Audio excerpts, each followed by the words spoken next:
நான் இப்போ ஒரு சோலோ டேட்டுக்கு தான் ரெடி ஆகிட்டுருக்கேன். ஆனால் ஒரு சின்ன டிஃப்ரென்ஸ். நான் அடிக்கடி இந்த மாதிரி ஊர் பொறுக்க போவேன் தனியாக. ஆனால் எப்போவுமே வந்து வீட்டில் உள்ளவங்களுக்கு பிரேக்ஃபாஸ்ட்டும் லஞ்சும் சமைச்சிட்டு தான் போவேன். அதுக்கப்புறம் அவங்க சாப்பிட்டாங்களா இல்லையா இதெல்லாம் யோசிச்சுட்டே இருப்பாங்க போகும்போது. ஆனால் இந்த தடவை அந்த பிரச்சனை இல்லை. ஸோ பிரேக்ஃபாஸ்ட் ரொம்ப சிம்பிளாக முடிச்சுட்டு நான் இன்றைக்கி வந்து வெளியில் போகலாம் அப்படின்னு வந்து பிளான் பண்ணேன். சரி எங்கே போகலான்னு யோசிச்சப்போ ஓகே தனியாக மூவி போய் ரொம்ப நாள் ஆச்சு. லாஸ்ட்டாக நான் தனியாக பார்த்த மூவின்னு பார்த்தீங்கன்னா அது வந்து விக்ரம் வேதா. சரி இப்போ போகலாம் அப்படின்னு சொல்லிட்டு தான் இந்த படம் டெவில் வியர்ஸ் பிராடா 2 வந்து ரிலீஸ் ஆகிருக்குன்னு பார்த்தேன். அதோட ஃபஸ்ட் பார்ட்டே நான் நேற்று தான் பார்த்தேன். சரி ஓகே ஃபஸ்ட் பார்ட் பிடிச்சிருந்தது. சரி செகண்ட் பார்ட் எப்படி இருக்குன்னு பார்க்கலாம் அப்படின்னு சொல்லி தான் போனேன். ஆனால் என்னடா இது கெட் ரெடி வித் மீ மாதிரி இருக்குது. ஆனால் இவள் வேறு என்னமோ பேசிகிட்டு இருக்கான்னு நினச்சிக்காதீங்க.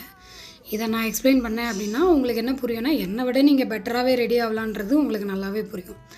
இன்றைக்கி வந்து மேக்கப் கொஞ்சம் சொதப்பிடுச்சுன்னு தான் நினச்சேன். பட் ஓகே நல்லா தான் இருந்தது. ஏன்னா ஃபைனலாக வந்து எனக்கு ஃபஸ்ட்டு போடுறப்போ கொஞ்சம் பேய் மாதிரி இருக்கும். அதுக்கப்புறம் கொஞ்சம் சப்சைட் ஆகி கொஞ்சம் ஓகேவாக தான் இருக்கும். அந்த ஃபோட்டோவில் பாருங்களேன் கொஞ்சம் டீசெண்டாக தான் இருக்கும். ஸோ ஆஃப்டர்நூன் புக் பண்ணதுக்கு மெயின் காரணமே அங்கே போய் ஒரு ஹேசல்நட் காஃபி குடிக்கிறதுக்கு தான். ஏன்னா அது ஈவினிங் மேலே குடித்தேன்னா எனக்கு நைட்டு சுத்தமாக தூக்கம் வராது. நம்ம லைஃப்பில் ஒரு சில விஷயத்துக்குலாம் நமக்கு க்ளோஷரே கிடச்சிருக்காதுல்ல. நமக்கு தேவையான ஒரு ரெகக்னேஷன் கிடச்சிருக்காது, நமக்கான அப்பாலஜி கிடச்சிருக்காது. பட் இந்த மூவியில் வந்து அந்த மாதிரி ஒரு சில க்ளோஷர்ஸ் ஒரு சிலர் கிடைக்கும். பார்க்க ரொம்ப நல்லா இருந்துச்சு. உங்களுக்கும் டைம் கிடைச்சா இந்த படத்தை கண்டிப்பாக தேட்டரில் பாருங்கள். லேடிஸ் நீங்களும் என்ன மாதிரி அதிகமாக வீட்டில் தான் ஜாஸ்தி இருக்கீங்க அப்படின்னா அடிக்கடி இந்த மாதிரி சோலோ டேட் போங்க. மைண்டே ரொம்ப நல்லா ரெஃப்ரெஷிங்காக இருந்தது. பாய்.